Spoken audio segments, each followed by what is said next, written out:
One of the key issues, I think this has already been addressed by others, that we really need to look within Africa itself, but also internationally, to see how we can bring the different strings together to address some of the key issues that we are facing now.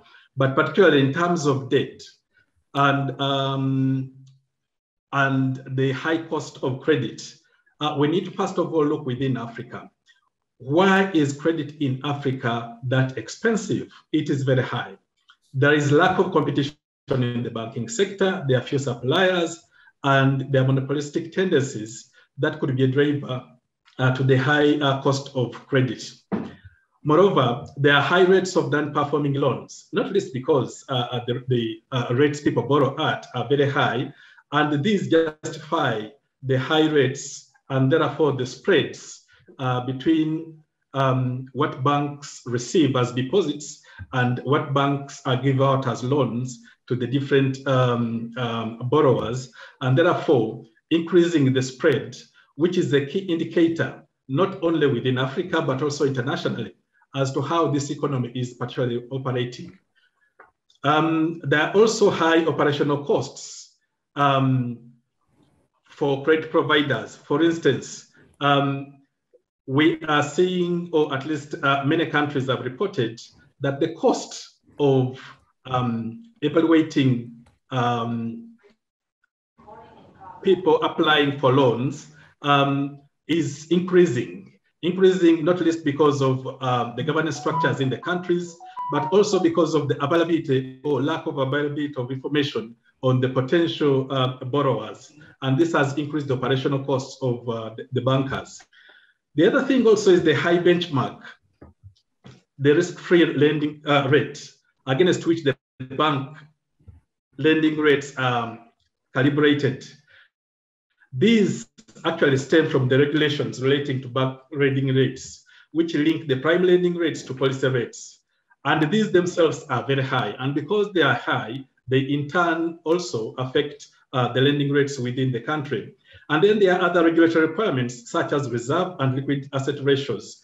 But let me move away from these internal within Africa issues and distill them into these high spreads that result from these factors, signal to the international community the risk perception of African countries, and therefore the terms at which these the international community is willing to engage with African countries around debt. In most cases, what happens is that when sovereigns go to international community to look for funding, what happens is they look to the credit rating agencies, who will point out in one of their operations that one of the key indicators that African countries are unbankable is that they've got a high spread, and that high spread is then causing them to increase the rate at which different lenders are willing to engage with African countries. Now, what happens is that at the sovereign level, the high interest rates are driven by several key factors. One of those is the liquidity squeeze within the African countries, not least exacerbated by the domestic financial institutions' preference to invest even the limited liquidity in foreign assets. And also the existence of illicit financial flows, which not only deprive the countries of the tax revenues, but also remove from countries resources that would have operated within the financial system and increased the liquidity in the country, so that this increase in liquidity could also depress the lending rates within the country, and therefore the cost of credit being lower. The other thing also is the excessive need to attract investors for Africa's development, that is forcing African governments to borrow short-term to finance long-term projects. The mismatch between the short-term duration of the debt that African countries have taken to, for instance, by issuing Eurobonds, compared with the long-term nature of the projects or the needs of the countries they propose to fund, with the money raised by the Eurobonds is also bringing a kind of stress within the African countries' debt dynamics. The other thing also, which stems from one of the things that has already been mentioned, which is the governance issue, is the fungibility, the flexibility with which they can be utilized for purposes other than the ones they were raised for, exposes these funds to downside governance vulnerabilities of misappropriation and non-productive expenditures. Lastly, when you look at the poor credit ratings that African countries attract, where a majority of African countries are still in the junk status, these credit ratings are pivotal in determination of both interest rates and the demand for bonds. And therefore, by them, especially the credit rating agencies, being skewed away from African countries' needs, not least because of their monopolistic nature and African countries not having lenders can look at, they make African countries vulnerable, and as such, vulnerable to high interest rates and such persistence of the high rates that they can engage with lenders. Therefore, African countries' debt management should follow the principles of effective governance for sustainable development. They should, in the minimum, ensure effectiveness, meaning that the loans that are contracted after careful analysis of their terms and mapping these with the purposes to avoid the mismatches between short-term loans being contracted for long-term purposes. There is need for operation within a sound, integrated national financing framework that maps properly the different priorities that countries have with the different sources of financing and the nature of those sources of financing. There is also a need for accountability for the processes of loans negotiation, which should be transparent and should be done with integrity and subject to independent oversight to ensure that the resources are used for the purposes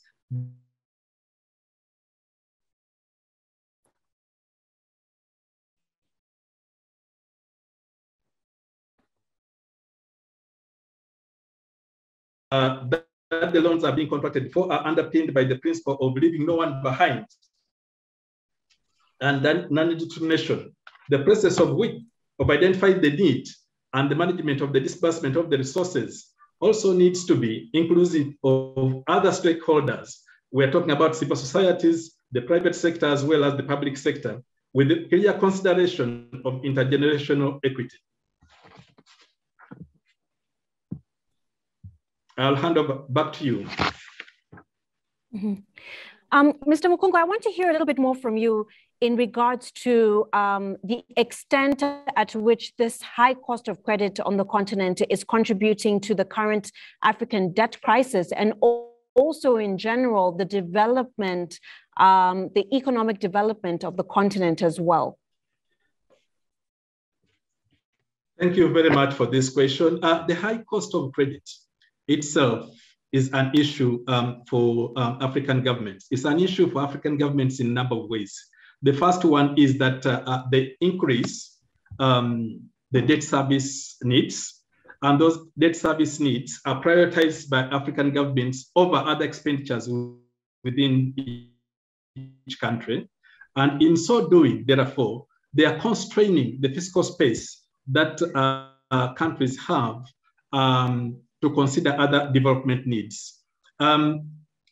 The high cost as well means that countries considered they would need to borrow later on further to service the debts that they have, because most of these debts are actually foreign currency denominated debts. It's only recently that we have started seeing an increase in local currency denominated debts, but they are mostly foreign currency denominated debts, and many of them are short term. So before the term ends, usually what happens is that there is a renegotiation, and this renegotiation is still done at these high interest rates. And those high interest rates then continue and escalate and accumulate to constrain the fiscal space further. So high credit costs constrains the fiscal space of African countries, and in so doing has got impacts on the development of countries or the ability of the countries to finance development. Mm-hmm. Is there any hope at all at reducing the cost of credit in Africa? For example, the ECA's liquidity support facility, will that in any way help in the reduction of the cost of credit in Africa?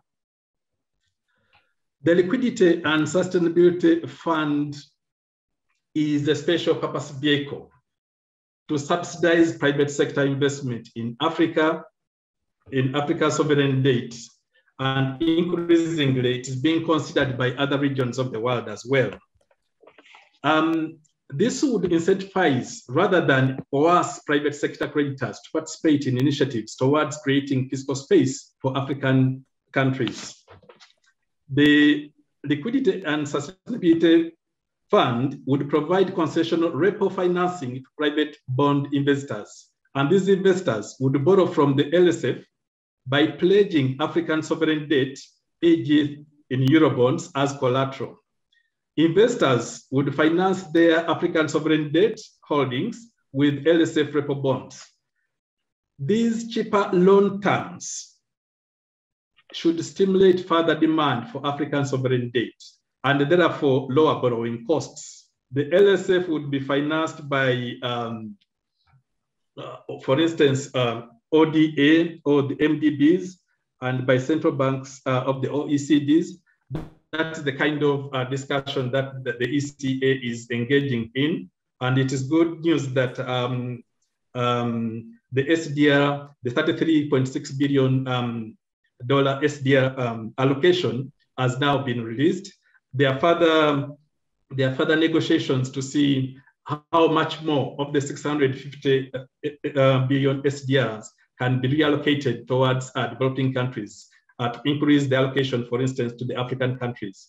So indeed, the LSF is intended to incentivize the private sector and subsidize them to ensure that they can borrow at better terms, and in so doing, they would enable the shaving of the high cost that African governments have been facing on the repo markets by lowering the cost of borrowing.